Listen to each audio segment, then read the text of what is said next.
அதிமுக உட்கட்சி விவகாரம் தொடர்பான மனுக்கள் மீது எப்போது முடிவெடுக்கப்படும் என்றும் காலவரம்பை குறிப்பிட்டு ஜூலை 21ஆம் தேதிக்குள் எழுத்துப்பூர்வமாக விளக்கமளிக்க தேர்தல் ஆணையத்திற்கு சென்னை உயர்நீதிமன்றம் உத்தரவு பிறப்பித்துள்ளது. இதுகுறித்து கூடுதல் விவரங்களை வழங்குவதற்காக செய்தியாளர் சக்திவேல் இணைப்பில் உள்ளார். வணக்கம் சக்திவேல், இதுகுறித்த விவரங்களை பகிரலாம். நிச்சயமாக வணக்கம் அஸ்வினி. அதிமுக உட்கட்சி விவகாரம் தொடர்பாக மனுக்கள் மீது எப்போது முடிவெடுக்கப்படும் என காலவரம்பை குறிப்பிட்டு ஜூலை 21ஆம் தேதிக்குள் எழுத்துப்பூர்வமாக விளக்கம் அளிக்க தேர்தல் ஆணையத்திற்கு சென்னை உயர்நீதிமன்றம் உத்தரவிட்டுள்ளது.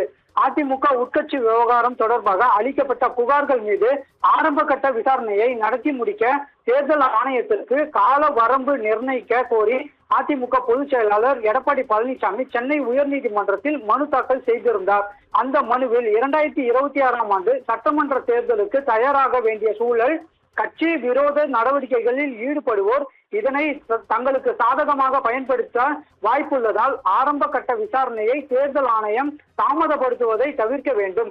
தேர்தல் ஆணையம் அதிகார வரம்பு குறித்து எந்த உத்தரவும் பிறப்பிக்கப்படாவிட்டால் அது அதிமுகவுக்கு பெருத்த பாதிப்பை ஏற்படுத்தும் எனவும் அந்த மனுவில் தெரிவிக்கப்பட்டுள்ளது.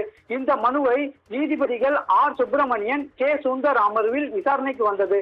அப்போது எடப்பாடி பழனிசாமி தரப்பில் சென்னை உயர்நீதிமன்ற உத்தரவின்படி தேர்தல் ஆணையம் விசாரணை நடத்தி 2 மாதங்களுக்குள் நிறைவடைந்த பின்னரும் அது தொடர்பாக எந்த உத்தரவும் தற்போது வரை பிறப்பிக்கப்படவில்லை எனவும், தேர்தல் நெருங்கும் நிலையில் விரைவாக உத்தரவு பிறப்பிக்குமாறும் தேர்தல் ஆணையத்திற்கு உத்தரவிட வேண்டும் எனவும் கோரிக்கை வைக்கப்பட்டது.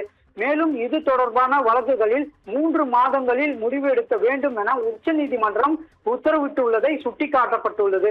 தேர்தல் ஆணையம் தரப்பில் 6 புகார்கள் வந்துள்ளன. அவற்றை ஒவ்வொன்றாக பரிசீலித்து உத்தரவு பிறப்பிக்கப்படும். இந்த விவகாரத்தில் விரைவில் முடிவுகள் அறிவிக்கப்படும் என தெரிவிக்கப்பட்டது.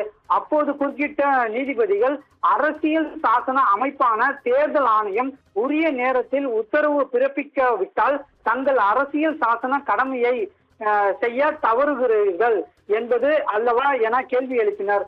மேலும் இந்த விவகாரத்தில் தேர்தல் ஆணையம் தயக்கம் காட்டுவதை போல தெரிகிறது என குறிப்பிட்ட நீதிபதிகள், குடியரசுத் தலைவருக்கு உச்ச நீதிமன்றம் காலவரம்பு நிர்ணயித்துள்ள நிலையில் தேர்தல் ஆணையம் குடியரசுத் தலைவரை விட உயர்ந்ததா என கேள்வி எழுப்பினார். இதற்கு பதிலளித்த தேர்தல் ஆணைய தரப்பு வழக்கறிஞர், அரசியல் சாசனத்தில் உயர்ந்த அதிகாரி தாழ்ந்த அதிகாரி என்று எதுவும் இல்லை என்றும், அரசியல் சாசனத்தில் அனைத்து அதிகாரிகளும் சமமானவர்கள் எனவும் குறிப்பிட்டார். மேலும் இந்த விவகாரத்தில் எப்போது முடிவெடுக்கப்படும் என அதிகாரிகளை கேட்டு தெரிவிப்பதாகவும் கூறினார். இரு தரப்பு வாதங்களையும் கேட்ட நீதிபதிகள், அதிமுக உட்கட்சி விவகாரம் தொடர்பான புகார்கள் மீது எப்போது முடிவெடுக்கப்படும் என்பது குறித்து எழுத்துப்பூர்வமாக விளக்கத்தை தாக்கல் செய்யும்படி தேர்தல் ஆணையத்திற்கு உத்தரவிட்டு வரும் விசாரணையை ஜூலை 21ஆம் தேதி தள்ளி வைத்தார். அஸ்வினி, விவரங்களுக்கு நன்றி சக்திவேல்.